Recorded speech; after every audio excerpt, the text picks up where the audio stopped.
Welcome to the Neurophilosophy Project. I'm Dr. Bison. I'm a board-certified neurologist, but nothing here is medical advice. I want you to go through your childhood. Think of a very specific moment. Go to a room, a conversation, a person's face. You can see it, right? It feels almost real. It feels very precise. But there's a very high chance that memory never happened the way you think it did. Your brain does not store memories like a video recording. It doesn't archive your life frame by frame. Instead, it reconstructs the past every single time you remember it. Not retrieves, but rebuilds it. When something happens, your brain doesn't record everything. It captures fragments, emotional tone, key visual features, meaning, and context. Then it stores those fragments across different brain networks. Later, when you remember, your brain pulls those pieces together and fills in the gaps. Automatically, unconsciously, convincingly. Every time you recall a memory, you are not accessing the original one, but you are accessing the lost version you reconstructed.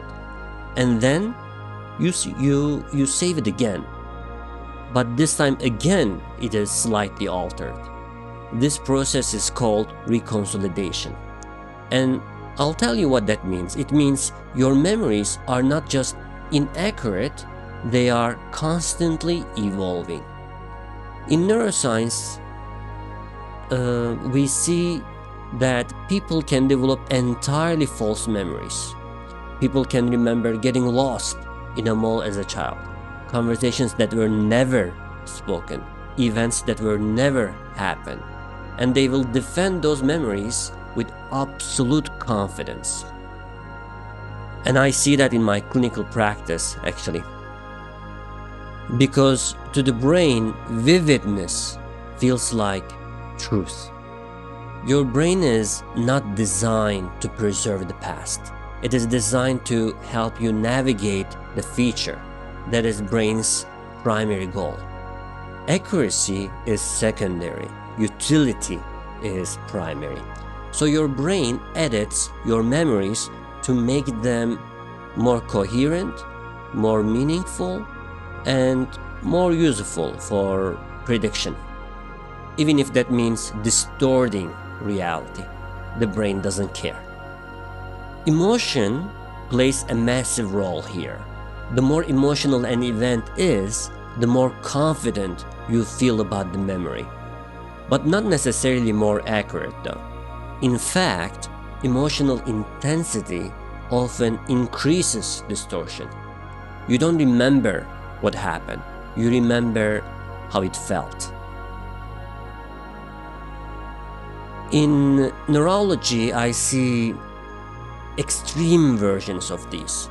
Patients with brain injuries, neurodegenerative diseases, or certain psychiatric conditions can develop confabulations.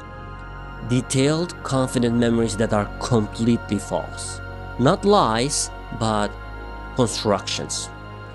The brain is filling in gaps to maintain a sense of continuity, because a fragmented identity is less useful comparing to a false one.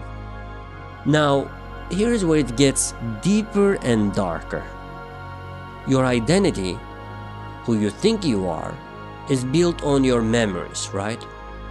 Your past defines your values, your beliefs, and your decisions. But if your memories are reconstructed, edited, distorted, then what exactly is your identity built on? So now the question is, if your past is not fixed and your memories are not reliable, then the question becomes, then what does it mean to know yourself? I mean, who are you? Are you the person who lived those events or the person who just remembers them? Yeah, I'm going to leave you with these questions. Thank you for being part of the Neurophilosophy project. Reflect on this. We'll go deeper next time.